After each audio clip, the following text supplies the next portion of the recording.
Okay, well, thank you very much. Again, we will come up here and address you. Before I spoke on some thoughts on science and religion, you probably noticed that in my talk, I conspicuously left out the Shroud of Turin. I intended that to be the case because I wanted to give a general overview of science and religion, and not at that point bring the Shroud into it. But of course, the predominant theme in the conference today is the Shroud of Turin. What I would like to do this evening is to talk to you first about a number of observations that I think are significant about the image on the Shroud. We're talking here about image formation. And these will come more or less in random order. And then, following that, I would like to try to tie these observations together by discussing a hypothesis, a theory, if you will, of image formation that I think can integrate all these variety of different characteristics of the Shroud image in one theory. You'll find, and I'd like you to pay attention here, in that the characteristics that we're going to discuss, you'll find are very different from one another. And each characteristic, more or less, bears little resemblance or is independent from one another. So the trick is to come up with some way to integrate these in a consistent theory of image formation. What I'd like to do is to ask for the house lights to be turned off so we can look at some slides, please. And we'll start with the first slide. How do I turn on the slide? Do I just say turn on the slide? Press forward? You have to do it. There you go. Oh, okay. Okay, we have one slide. Okay. First question that I think needs to be looked at is the issue of whether or not the Shroud covered a human body or not. Because from that very question, different other questions can be answered. If you think this is the work of an artist in an artist's studio, you're going to ask different questions about the Shroud image than if you think the image was the result of some kind of mechanism that operated off of a human body. So I think we need to first look at that, and some of the previous presenters have already discussed this in their own context of their own studies. So let's ask that question, whether the Shroud covered a human body or not. There are several things we can look at. The first thing we have are blood stains on the Shroud, or blood-like stains, let's say at this point, without begging the question of whether these are blood or not. But there are several blood stains. When I call blood stains, I'm not begging the question, you understand. But there are several that I think are significant. First is this region right here, off the elbow region. It goes off image. It is a continuation of the blood flow on the forearm. I saw this feature in Turin in '78. I paid special attention to it. What's interesting is, first of all, this is indeed a continuation. It is material that is encrusted onto the cloth. It is dry material that is indeed a continuation of this. It's not a separate pattern of its own character. The only thing that's really different about this is that this stain here is brown, but when it goes on the body image, it turns red. Okay. The other blood stain is right down here at the bottom of the foot, of the frontal image. It's off image again, but if you can see it, I don't know how well you're able to see it, and in my haste for preparing the talk, I don't have a close-up picture of it, although a close-up picture was shown in a previous presenter's talk. But anyway, this looks like two little independent, two separate splotches of blood stain off the side of the foot that you see here. So I want to talk about this stain and this stain, beginning with this one first. But, however, we're looking at now the dorsal image. This is the dorsal foot, and we have a trickle of blood meandering off the side of the foot. Okay. Now, what's the connection between this stain and the stain I just told you I was going to talk about in the frontal image? Well, to answer that question, if I can get my slide. If you can advance it one, You want to reverse it? No, I want to go forward. Yeah. Okay, so now what you want to do is if you take a volunteer body, and then he's very much alive, by the way, and we put a beard on him just for bulk, not for any other reason. But we have a cloth upon which we have drawn to scale the image on the shroud of Turin, just as a map, if you will, to be able to make these correspondences. So what we do is we align the cloth over the body in such a way that the blood stains make contact, because presumably they would have been transferred by direct contact, since it's an obvious red, dry blood material that has gone over the cloth. And then we take other images, for example, knees and the image at the top of the nose. Presuming those are going to be natural points of contact, we want to have correspondence with those as well. Now, I don't want to get hung up here whether the body is flat or whether there may be a slight bend in the waist. I don't think that is really relevant to the discussion at this point. Anyway, when you drape the cloth over the body and look at it from the bottom, you have that trickle of the blood off the dorsal foot.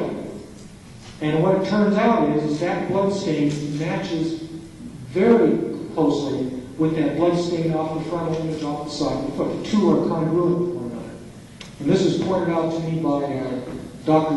Boltz in a private correspondence. I thought it was really kind of neat. And indeed, you have two little splotches of blood off this trickle, which correspond interestingly with the two splotches of blood on the frontal image.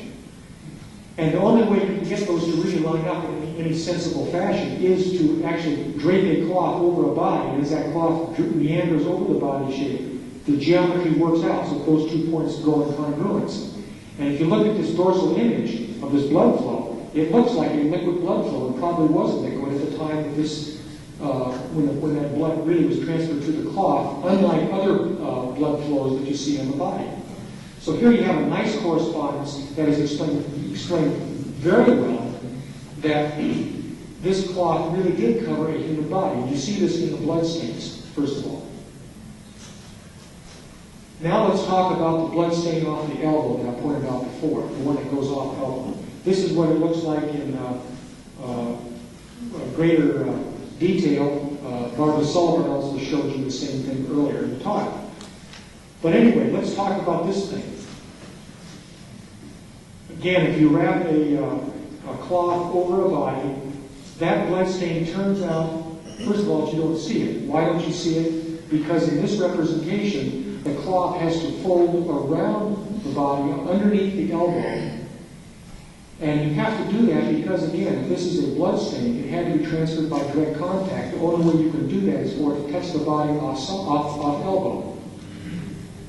Now, what's all the significance of that? Well, it turns out that the body would have to go into the crucifixion position if the body wasn't in a crucifixion position. And you can try this in the shower. The blood will, or the water, will flow down your arm, go underneath your arm, underneath the elbow, and then cool and then drip off. It actually goes underneath the elbow. So when the arm is put in the position of burial, like you see indicated on the image of the shroud, you have a nice correspondence and explanation for that blood clot off the elbow. And this is something that was pointed out in an article by Gil Lavoie in Charles Spectrum several years ago. Let's now go to the wrist wound on the forearm. This is a very well-known one. And you do see two directions of apparent flow by the apparent blood clot that is responsible for creating this kind of an image.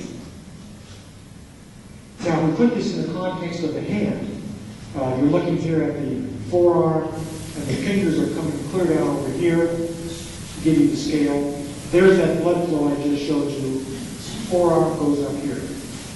Now, what you see is, first of all, the blood flow appears as though it is going in this direction on both fingers of this flow.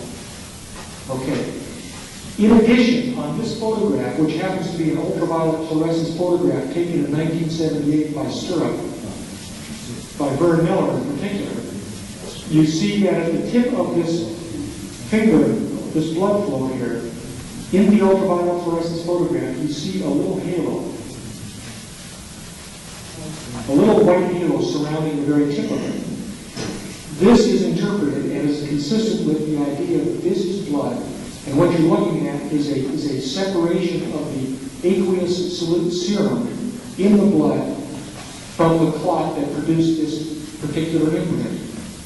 Now, the only thing that really makes sense here is that the separation was caused by gravity. So, first of all, in the direction of blood flow that you see, and then with the separation by gravity at the very tip, you have two independent ideas that are consistent with the fact that for this particular blood clot, when it flowed, gravity had to be pointing in this direction. So therefore, if you take the image on the shroud and orient that flow, that direction, so that it's vertically downwards with respect to gravity, that's like this, the arm goes into the crucifixion position, which is of course consistent with the other markings that you see on the shroud. So you have consistency arguments that are saying that, and they're subtle consistency arguments. The ultraviolet fluorescence one, you can't see that separation with the naked eye. Nobody, as far as I know, in Turin ever saw this. But it wasn't until we did the ultraviolet fluorescence photography, so we're looking at something that was subliminal, but yet that kind of information is there. It's something that an artist, for example, wouldn't simply have thought of putting in. He wouldn't have had to put it in there even if he did them. And so here's your crucifixion position that is modeled by that particular drawing. In addition, we have other flows that are interesting. Now this one is the well-known wounded side. This is the ultraviolet fluorescence photograph again. And you see the same kind of thing. You see a blood flow that is a clear halo region around the perimeter of this blood flow. Again, the same type of thing. This is interpreted as a serum that is exuding from the clot as it dries. Vignon was one of the first, I believe,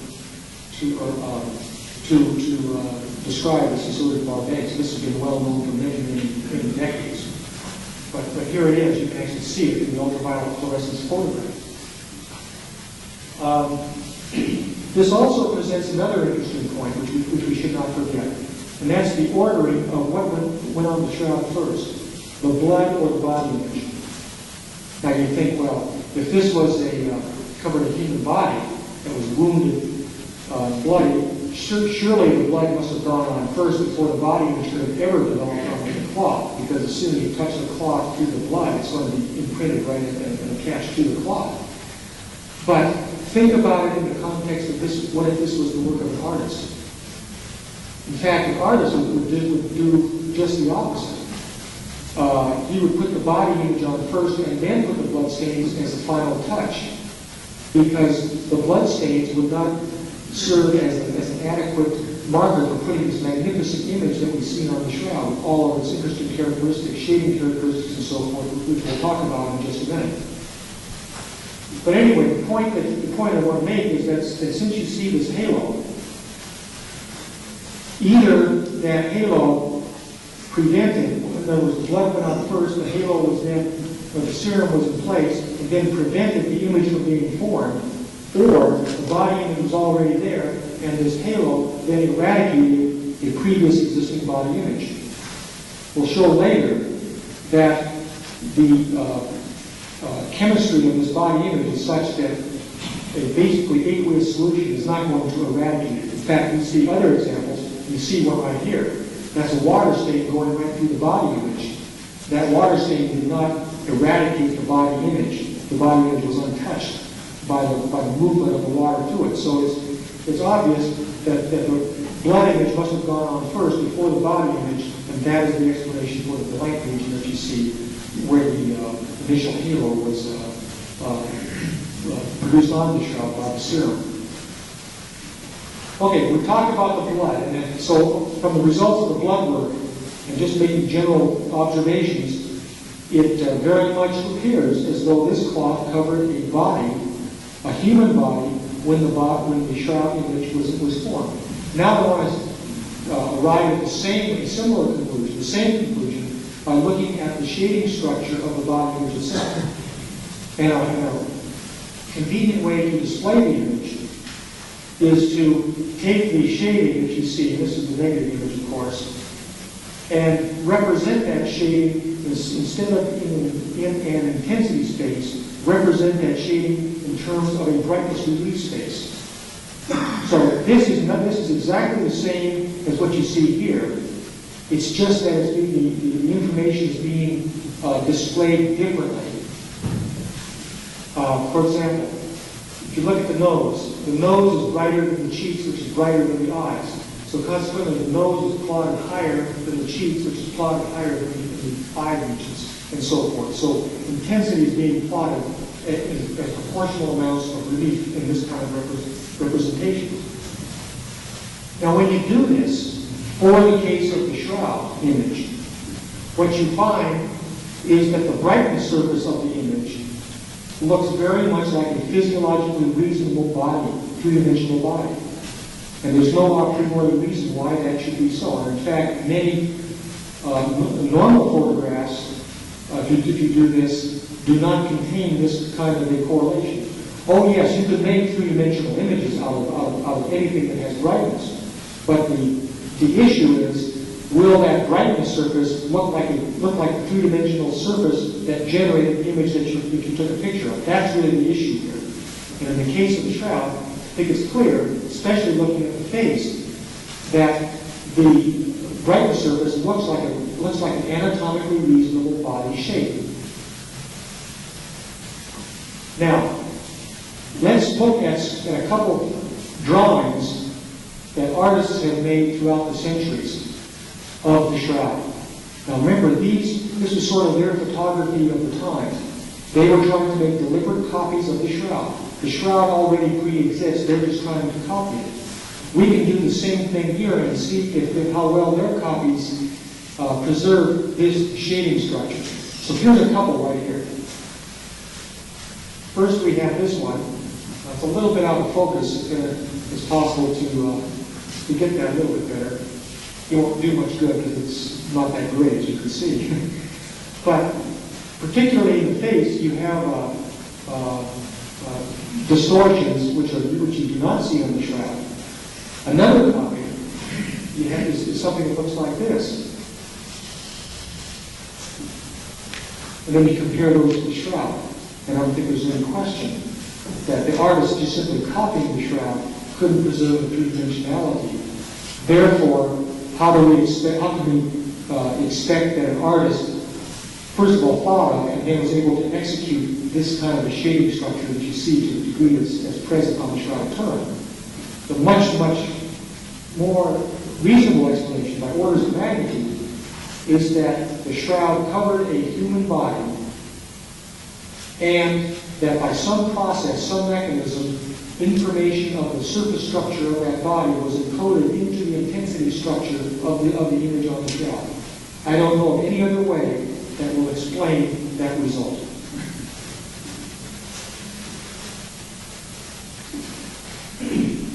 Now, let me just go ahead. I just needed to see where I was in the talk. Okay, now let's turn to another characteristic of the body image, and that concerns the layout of the shroud image, or the depth of penetration of the shroud image into the cloth. It was noted in 1973 that the body image appeared to be a surface phenomenon. That is, that only the surface fibrils of the shroud appeared to contain the image. We confirmed that in 1978. And there's a simple demonstration that I can show you right now that is in fact true. And the way you can do it is to look at the body image. Here's the face, and then off to the side you have the scorch marks from the 1532 fire. Now in particular, what I want you to do is to look at the shading or the general shading of this flare mark from the 1532 fire, and locate a region roughly about in here that has the same degree of intensity. Okay? Now, recalling that this is made with reflective light. In other words, the light source is from the front, and then we're taking a picture by reflective light. In Turin in 78, Stirrup took pictures by transmitted light. We put the light source behind the cloth, and when we do that, we get this. Now let's go to the area where we just talked. Here are the flared marks from the 1532 fire that you saw before. Notice that they have this intensity, but when you go over to the same region of the body image, there's a marked difference. You don't see the body image. We can kind of almost see it. I can see it. But it's nothing like this region should have the same intensity as this. Well, what's going on here? These fire marks are in fact penetrating all the way through the thickness of the shroud. They have to be, because you can see that they're being repeated as the way the cloth is folded. And fire marks do this. But the body image in transmitted light doesn't attenuate the light as this does, but yet they have the same surface reflectivity. The only possible conclusion is that this body image must be on the surface of the cloth, the surface fibrils of the cloth, of the threads making up the cloth. Otherwise, you would see in transmitted light the body image having the same degree of darkness as the fire marks. This you don't see. So the image is on the surface of the cloth, and this is something that has to be explained by any consistent theory of image formation. In 1978, we took surface samples by tape lifts from the surface of the shroud. We were very careful about not destroying the body image, because at that time, we did not know if we could put tape over the body images to rip off the image. We had no idea. We wanted to be very careful. So we did controlled experiments. We weren't just going to put the tape down, just rip it off and then hope for the best. So what we did was to use a pressure-sensitive roller that can apply a controlled amount of pressure. And then we would apply this to the tape, and then lift the tape off, and we would get surface debris. And we would also get surface fibrils. We did this in body image and blood areas. We found that this technique, as far as we can see visually, and we even checked this with a spectrometer, didn't noticeably harm or damage the image. But we did this experiment first. We also noted, Ray Rogers, Los Alamos, noted this, that when I think Bob Vinegar, I think you were on this too, but when the tape samples were being lifted from the main body of the cloth, the control areas, you had a certain amount of tension when you pulled up the tape. But when you put this over the body image, the fibrils lifted off with the same amount of pressure as before, much easier. And this is consistent with the idea that the body image is in fact a degraded cellulose phenomenon, where the cellulose fibrils are weakened by polymerization due to whatever mechanism caused the body image to occur on the shroud. Now, further, if you go to the compare the control areas with, say, the body image, and you count the number of colored and uncolored fibrils, you see that for the control areas you have a fractional number, whereas in the body image you start getting numbers that are almost an order of magnitude greater. So as you go to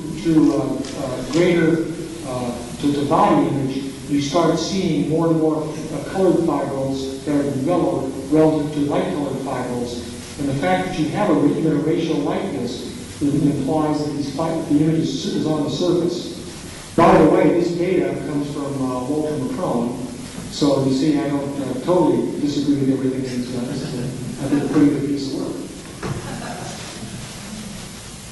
We then took the fibrils back to the laboratory. This is Dr. Helen Adler, this is Ray Rogers, this is Eric Jumper, doing some wet chemistry under the microscope. This work has been published in scientific journals. If you want, I can get you the references. But anyway, the conclusions of these studies, and they were very carefully done studies, and you're looking at chemical changes that occur under the microscope, as opposed to just looking at the object and saying, well, yeah, I think that looks like iron oxide, or whatever. You're actually doing classical textbook tests under the microscope and looking for the reaction that will produce and tell you what chemically this thing is. So we took what a blood sample looks like at magnification. This is what some of these fragments look like. The conclusion was that these fragments are blood. And as Al Adler says, it's blood, B-L-U-D, blood. Okay, now when you look at the body image fibrils, the fibrils are yellowed. First of all, you notice that there is no coating that appears on the fibril itself, particularly in these little spaces here. There's no meniscus that goes across, no coating, nothing like that. It looks like the fibril itself is just colored. The conclusion of Drs. Heller and Adler, and indeed of the Shroud of Turin Research Project, was that these fibrils are dehydrated, degraded cellulose. And you're getting, when you take away the water molecules from the cellulose, that gives you what's called a conjugated double bond. These bonds absorb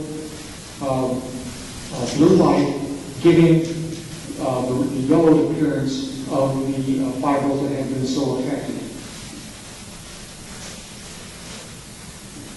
A way to show this visually, and it's independent of these chemical tests, is to look at a colored picture of the body image, which is a little bit out of focus. Somebody else can help me on that. And what I'd like you to notice is the similarity in color of the body image to the scorch marks of 1532. These are done by two different events, yet the coloration is very, very similar. And I looked in Turin, and I could not see difference under photographic light with my own eye between this and this. A way to show it even more is to take photographs that were obtained by Stirrup and subject them to the process of color enhancement, such as was done at the Jet Propulsion Laboratory. When you do that, you make the reds redder, the blues bluer, the greens greener. You do that for the entire structure. What you see, first of all, is that the blood image here is sort of a maroon color, quite different than the body image. So any suggestion that the body image is made of the same kind of coloration as the blood, such as one might say, some unnamed person might say that this is iron oxide and that's iron oxide, and even the colorations are different here in this representation. But when you look at the color structure of the body image, in other words, you're going from this sort of a red to an orange to a sort of a, I guess you call it a turquoise, you see the same kind of progression of pattern over here. So indeed, the scorch marks look like they have the same color structure when computer color enhanced as the body image. In fact, they almost look like they're all one continuous pattern here. And so there's another indication that that the chemistry that was performed by Drs. Heller and Adler and Stirrup is correct. This is a dehydrated cellulose that's causing the image on the shroud. We have one further piece of data. Roger and Marty Gilbert put a spectrometer onto the shroud where you take light of a known color and look to see how much light is reflected back at you. You can accurately measure quantitatively the reflectance of the body image, or whatever you're looking at. In the case of the body image, and we have this plotted as relative absorption, you can also do it as spectral reflectivity, it doesn't matter. But you plot that versus wavelength. Reds are over here, and your blue colors are down over here, shorter wavelengths. Anyway, the precision of the data is over here. It's indicated by these arrows. And within those precisions, I think you can see that for the most part, during the whole spectrum here, the body image, which is the lower curve, is within the statistical variance, or the precision variance of the measurement of the scorched area. In fact, you even see a little bit of a similar color structure over here. So again, the statement that this looks like a scorch, the body image looks like a scorch, is a reasonable way to characterize the image. Doesn't mean the body image was created by a scorch, but chemically there must be some similarity, and it lies within these conjugated double bonds, apparently. Let's go to the photo micrography that was taken on the shroud. This was taken in 1978, Don Banan. Had a binocular microscope that we looked at the body image. Here's the control area that you see. Notice how white it is. You can see all the threads, see all the fibrils and so forth that comprises the threads. The next picture I'm going to show you is the same magnification but comes from the tip of the nose. What I want you to look at is, when we do this, that I want you to look at the difference in general color of the entire image. These were taken under identical conditions, just different parts of the image. And what I want you to appreciate is that what causes that color is the body image, okay? So here we go. We're going to go from this to that. You see the difference in color? Let's go back. That's the control, the off image. There's your body image. Now you see the fibrils that are this yellow color? See them all over here. You don't see any fibrils anywhere here that are cemented together. In fact, look at these fibrils. They're individually yellow. There's no interfibril cementation that you would expect if this was the work of an artist, some kind of a pigment. Animal glue or animal gelatin, as has been suggested by the Chicago work. And these are individual fibrils that are causing the yellowness. And if you can see, there are even yellow fibrils that are sitting apparently next to white fibrils. And it really looks like the surface fibrils are what contain the color on the shroud, this degraded cellulose. Now here you are from a blood region, something totally different. The color is different. And in fact, here you see cementation. You see it all over the place. This blood material has glued fibrils together. In fact, you also see what looks very much like regions where blood material has flaked off from the body image, from the clot, leaving nice white fibrils underneath. Again, this is consistent with the idea that the blood image, the blood went on first, and then as it flaked off, as it has, this material has obviously eroded, that it leaves and then goes, it leaves the cloth, or leaves the region, and leaves the white fibrils underneath. By the way, this red material has to go somewhere once it flakes off. And the logical explanation is that when you refold the cloth, by blood translocation, this material gets contaminated, the cloth just contaminates itself with this material all over the place. So one should not subscribe any statistical significance to red particles that you happen to find in the body image, because those technologically must come from regions like this where the blood images are eroding and giving you the source of its own material. Here's something that was really interesting in Turin. This comes from the heel area. Notice what's different here. This is different than any other region on the shroud, and that is, or that we saw in the microscope, is that we can see little particles of dust and debris all over the heel areas that we took a picture of. And when you think about it, doesn't that make sense? Because on the shroud you have what looks like a naked man, crucified, scourged. And if he's naked, he's undoubtedly barefoot. And it's not at all reasonable to say, well, just before he was crucified, he's standing on dirt. That dirt, his feet are dirty. The cloth then touches the dorsal foot, as it must have been, because there is blood by direct contact on the dorsal foot. There must have been contact, and so you have transfer of not only blood, but probably dirt and dust. And that will adhere for forever, basically. Electrostatic attraction will hold the very, very small tens of micron sized particles to the cloth, and it'll just adhere, as apparently it has done. Something that's subliminal, something that an artist or a forger wouldn't have to put in there, but it's there, and it's very reasonable, and this is what makes, in my mind, the shroud image look very real in terms of what it represents. That is a person who has been crucified and wrapped in a cloth. Now, there's another interesting facet of this image we should not overlook, and that is that the body image doesn't appear to have any side images, where in fact we could expect to see side images, including up here between the two halves of the head.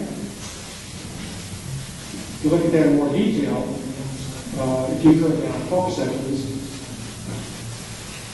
You see the frontal image here, the dorsal here, and there's just a big void in between. You can't account for this void by saying the cloth is sort of away from the top of the head. Because if you do the experiment where you lay the body in the cloth and then fold the cloth over, this part will touch the hair, the top of the head. And if you're getting hair image down here, and you're getting hair image up here, why don't you get it up here? Now the other part is, one could say, well, there's a chin band. Well, I don't know if there's any evidence of a chin band, but even if there was, that chin band isn't going to be very thick, maybe a couple inches. But you've got a big void here to explain. I think there's got to be another explanation for the lack of side images. And certainly you have it on the sides of the body, but you also have a void here that I think is very, very noteworthy and significant that we have to explain somehow. Another problem.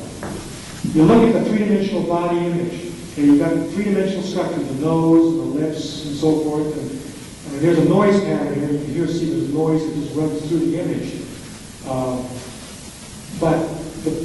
But basically, you've got a three-dimensional, anatomically reasonable body structure. You don't have nose being pushed into the face and so forth. They should do some reflective images. But you've got this three-dimensional structure. What's interesting is that in spite of that, things like the lips are fairly well resolved. This is a fairly well focused image, in spite of the fact that you're getting this distance correlation of image intensity with expected cloth body distances. This is not the work of an artist, and the shroud covered a body.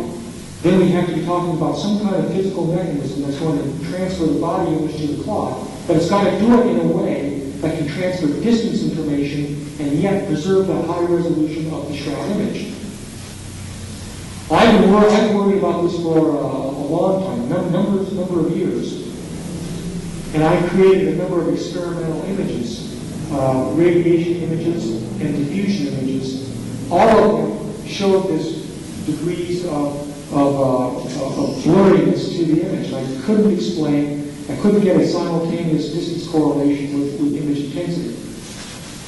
On theoretical grounds, and I wrote a paper in 1977 that looked at this thing theoretically, and I couldn't make it work either. That's why I first started getting suspicious about the Vignone ammonia vapor theory. But the problem is really this. Suppose you have a point on the lips, just as an example, and this point is going to make an image of itself on the cloth. This cloth must be some distance away from the lips because in the three-dimensional interpretation, the intensity of the lips is less than the intensity of the nose, so if this was a contact point, this had to be not a contact point at all. And this drawing was made from actual cloths over a subject. Now, the problem is this, that with mechanisms such as diffusion or radiation, information from these points are going to blur by the time they record images of themselves onto the cloth, and they're going to blur together. The question is, how do you get highly resolved image and get the distance correlation as well at the same time? You've got to do these things simultaneously, and they seem to work in opposition to one another, but yet that appears to be the characteristic of the shroud image, and I think needs to be explained. Now, another, I think, absolutely fascinating property of this image Once you say there's a distance correlation, you're not really done with the problem. Because distance is simply the magnitude. What you have to still ask is, okay, if this image is highly resolved, what about the directional relationship of points on the body to points on the cloth? What can we say about this? Well, here's a suggestive drawing where you take a microdensitometer trace across the shroud image. This is the actual trace through the shroud image at the nose. And this is an actual nose of a subject. You know, notice the schnoz here. And here's the cloth that was actually draping over it. Now the question is, do points, let's take a point on the side of the nose, for example. Is information from that point going to be mapped, say, perpendicular to the body surface, so it would go out in this direction? Or would it be mapped perpendicular to the cloth surface, in which case it would go like this? Or is it mapped vertically, like this? And when you have discrepancies between angles of the cloth and the body structure, you can ask that question. It becomes meaningful. Well, when you do it, you can just look how things line up here, and you take into account the distance along the shroud image, along the cloth, and what it looks like is pretty much that the directionality of this process is sort of vertical. It doesn't look perpendicular to the body or perpendicular to the cloth. So I thought that was a potentially significant thing. So we spent several years in Colorado doing some computer calculations. And here's what we did. We took the microdensitometer trace across the body image, like the one I just showed you. And then we took a cloth curve obtained from a cloth draping over a body to give you a reasonable approximation to that. Then we took the distance correlation of intensity with distance as you can imagine it as coming from the midpoint, say where say this apex point. So as you go longitudinally along the body, you get an intensity versus distance correlation. And we use this as a global function, as seems to be suggested by the EPA from the three-dimensional work, to create this computer model. So what we did is we took a point. Let's take this point right here. We project this down, and then we measure the distance from C to B, and then we measure that along this cloth to E to F. So this point really corresponds to this on the cloth. Then we had two choices. We could either take that point, map it down vertically according to the distance corresponding to this value of intensity, or we could go perpendicular to the cloth. Depending on how you do that, you'll either create a surface like this that would correspond to the vertically mapped hypothesis. That is the hypothesis that the image information maps vertically upwards onto the cloth to create the image that you see here, that intensity. Or you can go perpendicular to the cloth, in which case the point has to emerge in this direction and will always be at a right angle, as you see here, to the cloth to give you the intensity that's observed. So the point is, the solid line corresponds to the body shape that you would calculate if you are using a vertically mapped hypothesis. The dotted curve is the one that you calculate if you're going to use the perpendicular to the cloth hypothesis. Perpendicular to the body will even give you an even narrower structure that you see here. So we only look at those two.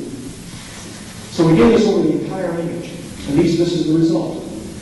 Here's the shroud image without any correction whatsoever. This is the shroud image converted to image intensity relief. So this is the intensity versus distance function that was used to create this was also used to create these two as well. This one is the vertical mapping. This one is the result of the perpendicular to the cloth mapping. If you look at this and compare that to a real person, you find that this looks anatomically reasonable, whereas this one looks too narrow in certain places. Oh yes, you can tell it's a person, but it's narrow. It looks emaciated like. But we wanted to be more quantitative than that. So what we did is we took some 80 cadets at the Air Force Academy, put them in the attitude indicated by the image on the shroud.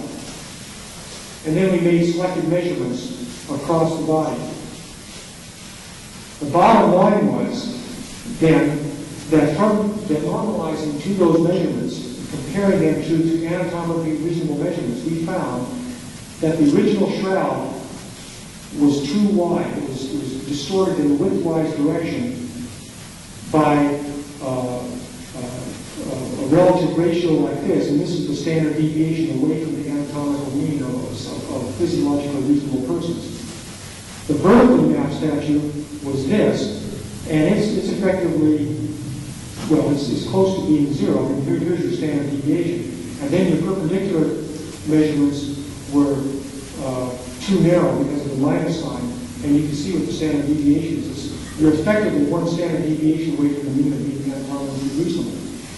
So we believe that the vertically mapped image is what tells you the true relationship of points on the body relative to points on the cloth. And we did this from a draping cloth. Okay, now there's another part of this that I think is something that I've sort of been thinking about here recently, and I'd like to share this with you. If you look at the hands on the man in the shroud, okay, in particular, look at these hands. And I'm going to cite something that Giles Carter pointed out, I think it was like about 1984. But I was thinking about it recently when I went to the New York Symposium, and he presented a talk, and I started thinking about this. And I went back and I started looking at it more. What he said was, in the published paper, is that in the hands, he believes you can see in the palms of the hands, you can see the finger bones of the internal structure of the hands. This, of course, led him to think, well, maybe we're talking about x-rays for being shrouded, and then he wrote his paper on that. Well, I'm not saying that I believe that part of it, but the observation is interesting. But if you look at it, look at the hand here. You've got the fingers going all the way up here. That's what these hands look very elongated. The wrist is right here. That's the wrist move. But you can see these structures going right up, essentially right up into the wrist. Now, what I'd like to do at this point is if we could just turn on the lights for just a minute. I want to show something over here on this picture.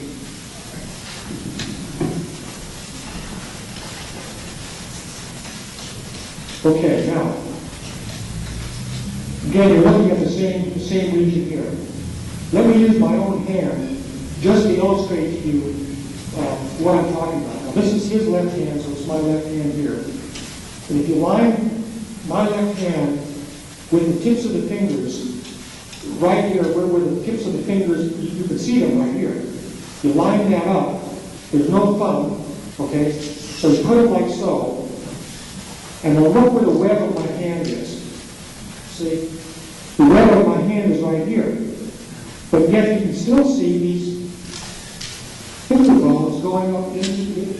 You can still see the finger bones going into the palms of the hand. So I think Giles is right.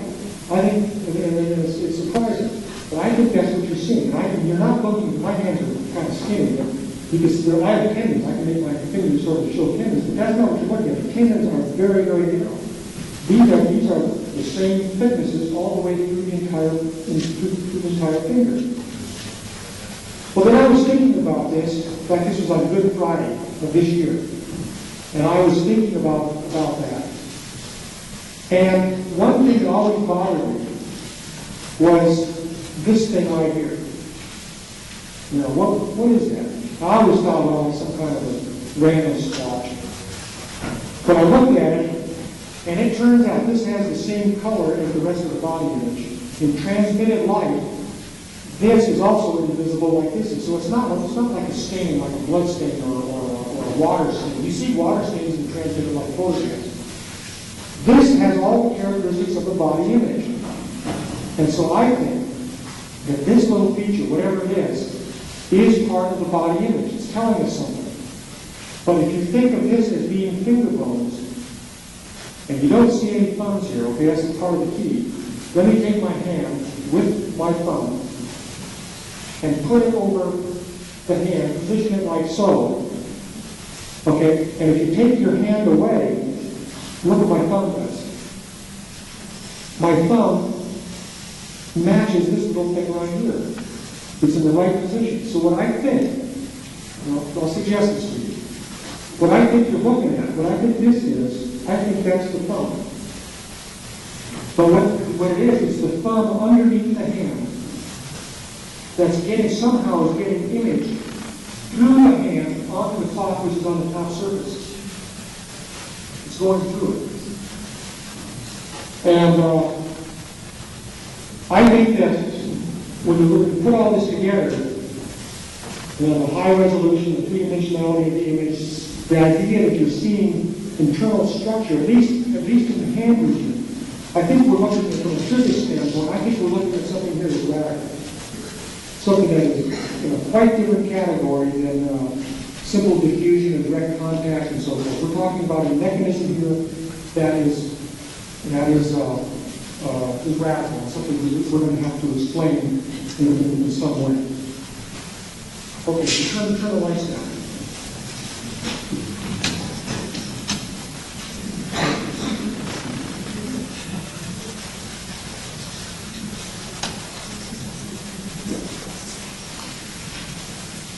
By the way, just to get all the lights off, this is really a dim slide, and there's some dimmer slides coming.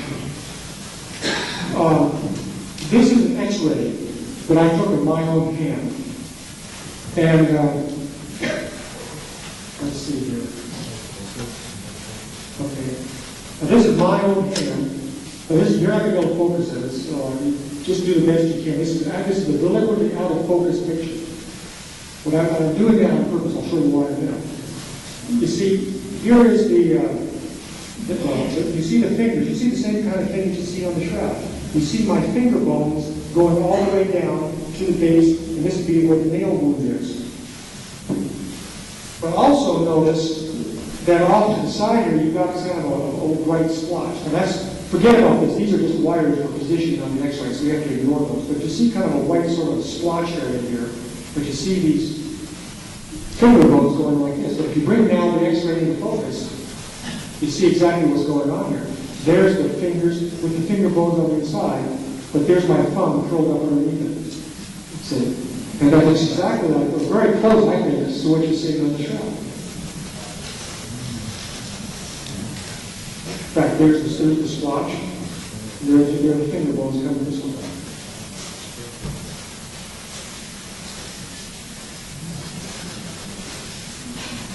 Oh, I'd like to make one other comment before I go to the hypothesis, the theory I have to explain all this. That is, if you look at the shroud, you've got the side strip that runs all the way to the length of the shroud. And it was indeed confirmed in 1988 when the carbon-14 samples were taken that this was integrally part of the shroud. It was just had been re-sewn onto it. And I don't think there's any question of that now. So what is this? What is this thing? Well, I'll venture another hypothesis here. If you look at some of these mummies, you find that they are covered, Egyptian mummies are covered with a long cloth, but they're bound up in bandages like this. What I would suggest is that side strip, that held the body together. And then after the event that was portrayed on the shroud, to keep those two together, that was re-sewn onto the shroud. So in other words, just imagine the naturalness of this. You take the body, you put it onto the shroud, you're having a hasty burial, and you need something to hold the body together. So where do you get the bandage? Well, you just cut off a side part of the cloth and use that to wrap the cloth together. And oh, by the way, I've done this experiment. There's enough length on the shroud to actually do this and hold the entire body together. So that's a suggestion for you. I'd like to say one final thing before I go into hypothesis. I want to talk about the coins on the eyes for just a minute. I think this is important. The three-dimensional image shows button-like structures on the eyes. And this led Eric and I and Ken Stevenson to write a paper suggesting that these are in fact coins over the eyes of the man of Strauss in 1977. And we suggested this on the basis of the intensity structure that you see here. Well, there are a lot of different sizes of coins that are possible in biblical times, and that's of course what we considered at that time. Anyway, there's one coin, the pilot lepton, as a matter of fact, is what we suggested in the article, that turns out it fits generally the structures that you see in the VP8, the three-dimensional image. So size-wise it fits. But I'd like you to notice, when you look at these in detail, that the relief part of these structures compared to the overall thickness of these is quite small, at a millimeter at best. Okay, so it's very thin. Now, put this in the context of the three-dimensional image, which was the basis for this suggesting this in the first place. Well, if you're taking something here, this intensity, this is the microdensitometer trace. This is an actual microdensitometer trace averaged from the ridgeline of the shroud, and this intensity corresponds to cloth body distance. So when the cloth gets close to the body, you have intensity. Where it gets further away, you have a drop-off in intensity and so forth. These are hands. Anyway, the point I want to make is that if you had coins that are several millimeters thick over the eyes, and the inscriptions are only millimeters thick, you can just look up here and see that the intensity difference, the difference in intensity that you're going to see here is going to be very small, corresponding to that difference in intensity, because the intensity varies over centimeter-like distances. So over millimeter distances, that intensity variation is going to be very, very small. Now, bear in mind that from the tip of the highest point of the image here to background is only a difference of 7% in reflectivity. That's very small. That's why the image is so faint you have to stand back 10 feet to even see it all. So if there are any inscriptions on these coins, by this argument, those inscription intensities have to be very, very faint. And I think they'd be so faint you couldn't see them with the naked eye. I don't think you could probably pull them out with computer enhancement because of the noise quality that runs through the entire image. Remember, the three-dimensional images have surface roughness. So I hate to say this, but I'd be overjoyed, if we can say that these inscriptions pertain to a pilot lepton. We can see the littlest and all that. I mean, we see structures there, and I can see what people are thinking is this, but the images that I've seen are high contrast, and they do not have the expected quality that you would expect from a relief coin inscription. So while the size of these things are reasonable, I think the inscription is spurious at best. That's my opinion on that. Okay. I need to ask you, the moderator, a question. I don't know how I'm doing on time for the start, but do I have a few more minutes? Yes. Do we want to take a little break so that people will come and stand up? I think we can go 10 minutes more. No, about 10 minutes. That's okay. Because we'll have a little break between your presentation and the question. Okay, well then, let's put on the next slide tray, please, and we'll continue.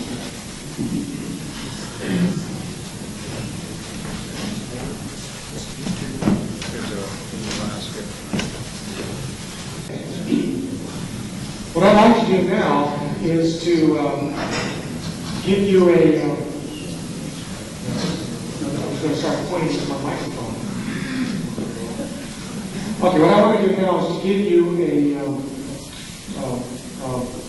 hypothesis that I have that I think can explain the observations that you see on the shroud, the varied observations. What is all this telling us? So we're going to attempt an explanation here. As I told you before, I did some experiments to try to duplicate the shroud image. I started with a plaster face that was donated to me. And from using this plaster face, I tried various experiments. I spent many years doing this, trying to make this work.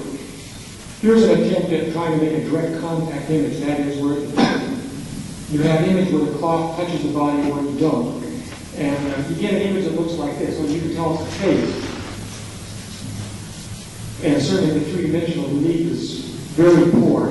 It's a binary image. It's where you have intensity, where a certain value, where it doesn't touch, you don't have intensity. This is a direct contact measure generically. It does not explain the shroud image. Okay, well then I tried other experiments in the face. I did a diffusion experiment, a paraffin model of the space between the face and the cloth over that face, and then I diffused using hot water on one side to represent the feel on it. So I basically made a hot water face of the cloth, and then I diffused heat paraffin model, and then I looked at the other side with an infrared camera, because that's diffusion. Temperature will follow the diffusion law. That's diffusion. That would correspond to Vignon's perspiration diffusion model, for example. Notice how sort of facial shape. And there's even a intensity of getting some shading here. That's about as far as it goes. This is actually an image. You see how this is the hair, the face, but it's all uniform. This is what happens if you take face, covered it with phosphorescent paint, charged it uniformly, and then took photographs over the cloth, over the face, like a cloth, and then exposed it. But what happens is that each point on the radiates in a Lambertian sense, and you get a complete washout. And this is characteristic of Lambertian radiation. So the idea of having radiation coming off the body and just creating an image, you just coming off, will not give you any degradation of intensity, and you get a complete washout. That cannot possibly be what caused the image on the shroud. You can then say, well, what if the radiation is absorbed in the air between the body and the cloth? Well, then I did the same experiment, but then I put a food coloring dye at varying degrees of intensity, or absorption. And then you start to carve out regions in that otherwise totally blurred out image, and you can start seeing eyes and nose and lips. But again, the image that you get is blurred, it's still diffuse. It's nothing like what you see on the Shroud of Turin. So I don't believe the radiation from the cloth, from the body to the cloth, is really going to explain this image. Of course, you know my conclusions about the artist hypothesis too. So you can't do direct contact, you can't do diffusion, you can't do radiation even with absorption, and the artist one doesn't work. But what's left? Well, in this case, there's I think a very important clue in a paper published by Gilbert Boyd and Al Adler several years ago, and that concerned the location of the blood on the hair. Now, the conclusion I'm going to show you here was, for me, a very hard egg to swallow. In fact, I'm sure Gil won't mind, but I was asked to be a co-author on this paper with the three of us would be co-author the paper. I couldn't sign it. I didn't want it because I didn't believe it. But it wasn't until I actually spent an evening with Gil in his Boston home, and Gil, we went through this, and Gil finally convinced me that he was right. Of course, that was after the paper was published. But anyway, here it is. You look at the blood on the body image. You can see there's blood in the hair over here, and there's blood down here too. The question is, where does that blood come from? That's the question that Gil was asking. It had to come by direct contact. Forget there's a body image. Just ask, where does that blood come from? So then he took the cloth with the blood on it, and then draped it over a face. And what he found was that the blood in the hair couldn't come from where it appears on the shroud, but it has to come inside, displaced about where you see it here. That blood comes from the side of the face, but the rub is but the sides of the face are seen in the shroud image. In other words, the blood is out of register with the body image from where it had to have come. I think that's significant because it's telling us something about the image formation mechanism. And Gill's own conclusion was, Gill and L's conclusion was that this cloth had to be in two different positions, two different draping configurations when the body and blood images were formed, at least in the area of the face. Okay. There's your blood. That blood comes from the side of the face that you see over here.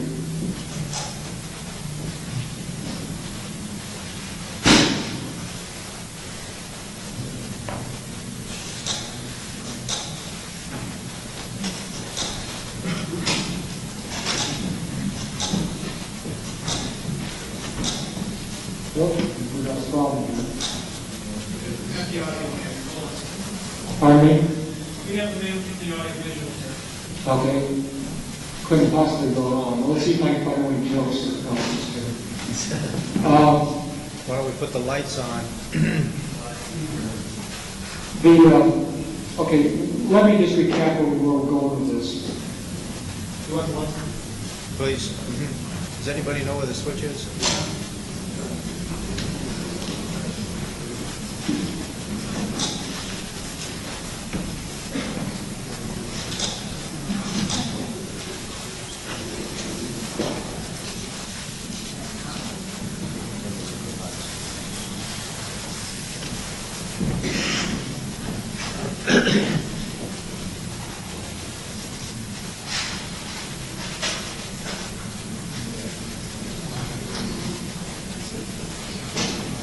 Well, I guess, let me just explain where we're going with this.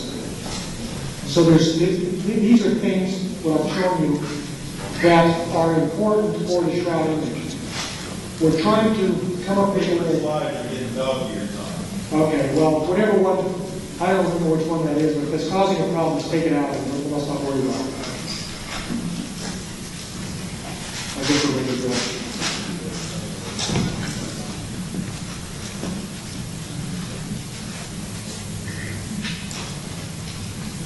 Back in business. Okay. Okay, so you have the idea that the cloth was in two different draping configurations when the body and blood images were formed. I also showed you previously that the points on the body, this is more of a cartoon than anything, seems to be mapped vertically upwards. So we're trying to come up with a mechanism that will give you that kind of result. So what kind of mechanism could you be talking about that has this vertical, that gives you this vertical symmetry in the body image? Well, one such thing that will give this to you is gravity. So hence, I would suspect strongly that somehow gravity was involved in producing the image on the shroud to give you to account for the vertical symmetry. Given also that the body and the cloth had to be in two different draping configurations when the body and blood images were formed, and gravity was involved, you find that, how could you do that? Well, the problem is to get gravity to be involved and to cause since something obviously must have caused the cloth to go into two different draping configurations, and gravity is a logical candidate because of the vertical symmetry that you see here. I thought that maybe you could think of the cloth kind of moving under the influence of gravity, but here's the problem. The body is in the way. The body is in the way. So either I abandon that train of thought, or I make the next logical, or I make the next jump. And that next jump is the only thing you can do with that if you're going to preserve those two ideas, is change the drape of the cloth and its vertical mapping. And that is that you have the cloth over the body originally, and then for some reason, that body became mechanically transparent to the cloth, such that that cloth could fall through it, vertically down through it, under gravity, to give you a condition that looks like this. As it did so, there was a stimulus of some kind that recorded the presence, that discolored and ultimately the fibers of the cloth to give you the body image that you see on the shroud. In this view, what I'm proposing is that the shroud image that you see here is nothing more than a time record of the event of a cloth falling vertically down through the body into the cloth. That's the idea. And notice I haven't said anything about the identity of the man on the shroud. I've argued this strictly from image properties that you can see on the shroud term. In other words, look what this thing does. Here's the cloth over the body. There's the cheeks and the nose. This is where the blood would have come from off the sides of the face in the Gilles-Leroy theory. Now, as the cloth does what I just said. Notice what happens. The cloth falls downwards. The sides of the cloth bulge away from the sides of the body. That's the reason you don't have any side images. It would also happen at the top of the head. So that's the reason you don't have an image between the top, the frontal and dorsal head. And notice that the location of this blood mark displaces off to the side, laterally away. Ultimately, if there's hair here, that's going to position the blood that was on the cheeks over the sides of the hair, like you see from the analysis of Gilles-Leroy and Alhambra.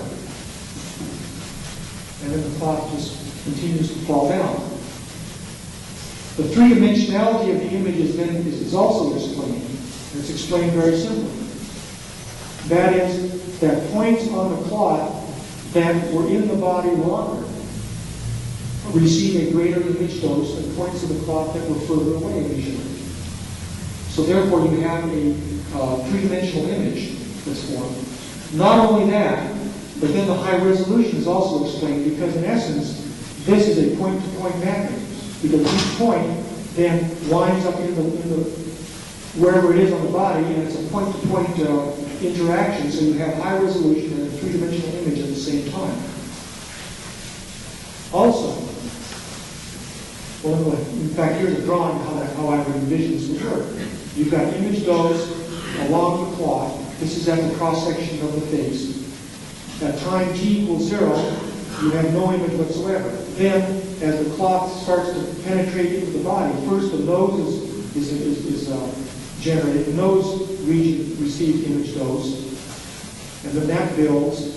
And then subsequently the cheek regions start to build as the cloth falls in but at a later time. So you get a three-dimensional variation in intensity that corresponds with the initial cloth body distance. And of course on the shroud, this is an actual microdensitometer trace of the shroud, which you see like hair, the cheeks and nose and so forth. Same kind of thing.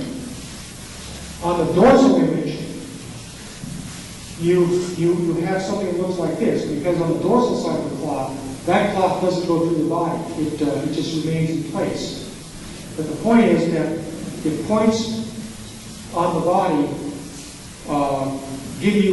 what's giving you the image, points of contact on the frontal image and points of contact on the dorsal image should have equal values. So the dorsal image ought to follow as it builds in time with the intensity at the tip of the nose as this builds in time. And so the dorsal image should wind up at contact with the same intensity as the frontal image. And in fact, that's exactly what happens. Here's a region of contact in the dorsal image, of the body with a hard surface. This is a map of those locations that we have measured out. Compare those regions with the shroud image. Now, this is a fairly highly contrast image, but it's here to make a point.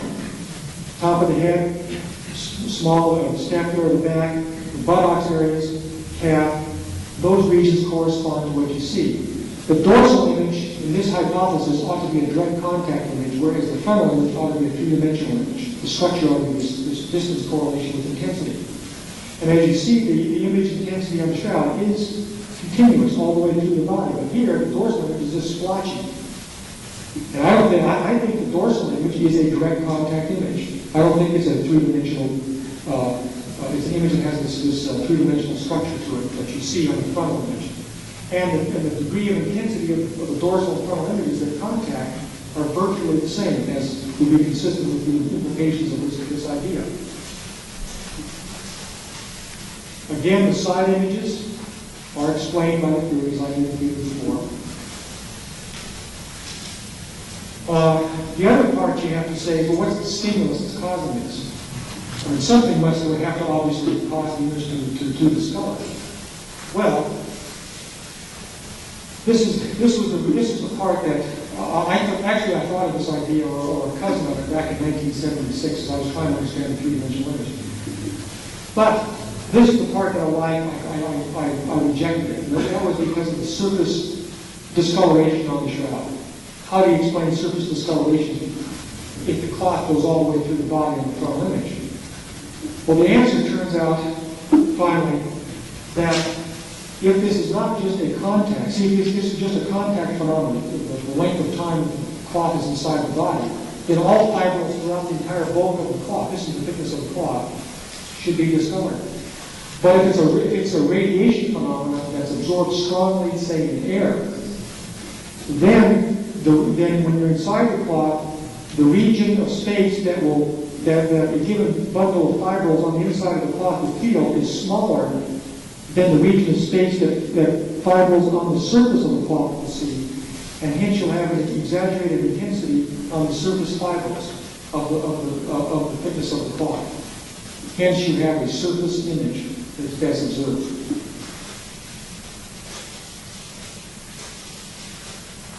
This just explains that. The final thing is what kind of radiation might do this. So I tried to simulate this with something in the electromagnetic spectrum. The electromagnetic spectrum turns out to be the ultraviolet radiation that's absorbed strongly in air. That's the only part that really is, and also the near X-rays are as well. So I've done experiments with ultraviolet light, exposing on the cloth, and I do with ultraviolet light. Here's some cloth samples. I mask them out, expose them to ultraviolet light, and I wind up with a cloth that is slightly bleached. Then I age that in the oven to simulate aging. What happens is that if you do a reflective spectrum, the background cloth ages at a certain rate, but the cloth ages faster when it's been exposed to ultraviolet radiation. And in fact, you have a color reversal from the shroud image, from the background cloth to the ultraviolet treated cellulose. So that's my idea as to what I think caused the image on the shroud to turn. Cloth falling through the body will explain, I think, all the characteristics of the image that we see. And the stimulus is radiated in order to explain the superficiality of the body image on the cloth. So I'll leave you with that thought. And thank you for your thoughts. I know I really